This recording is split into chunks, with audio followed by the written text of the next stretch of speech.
So here we're going to talk about the horizontal line test, and how this works is if we have a horizontal line test, what do? Well, we pass the test if every horizontal line intersects the graph no more than one time. Okay? So no more than once. Meaning I draw a line like this. I've got a little graph, and every horizontal line that I draw through passes through the graph exactly one time. Then it passes a horizontal line test. So, how is this useful for us? A function is one-to-one if every element of the range of f is paired with exactly one element of the domain of f.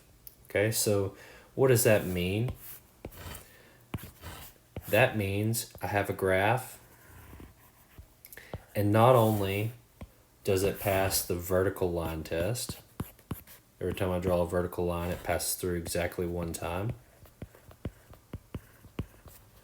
So it passes vertical line test, but also it passes the horizontal line test, meaning every horizontal line that I draw through only passes through the graph exactly one time.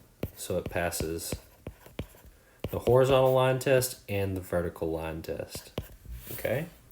And if it passes both of those, then the function is one-to-one, meaning each element in the range is paired with exactly one element in the domain. So what does that help with?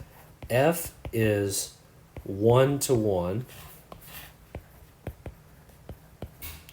if and only if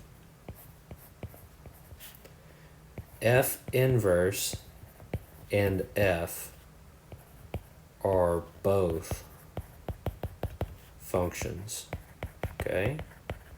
So if both F and F inverse are functions, then F is one-to-one.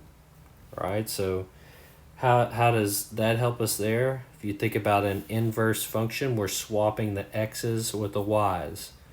So the horizontal line test is basically, you can think of it like the vertical line test for the inverse function. Okay? So let's take the example f of x equals absolute value of x. Does it have an inverse? Well, how do we know if it has an inverse? Well, it's got to pass the horizontal line test. So what is the horizontal line test?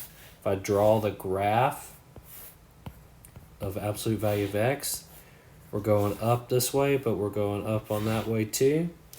So when I draw the horizontal line, it actually passes through in two places.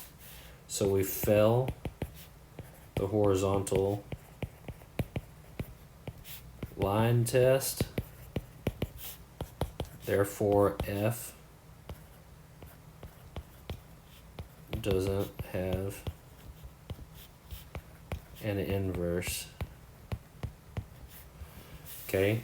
However, if we restrict the domain, we could write an inverse, but we're not restricting the domain. There's no restriction on f here. Okay? What about the function f of x equals x plus 2 cubed? So this is a cubic, and it shifted to the left 2 units, so 1, 2.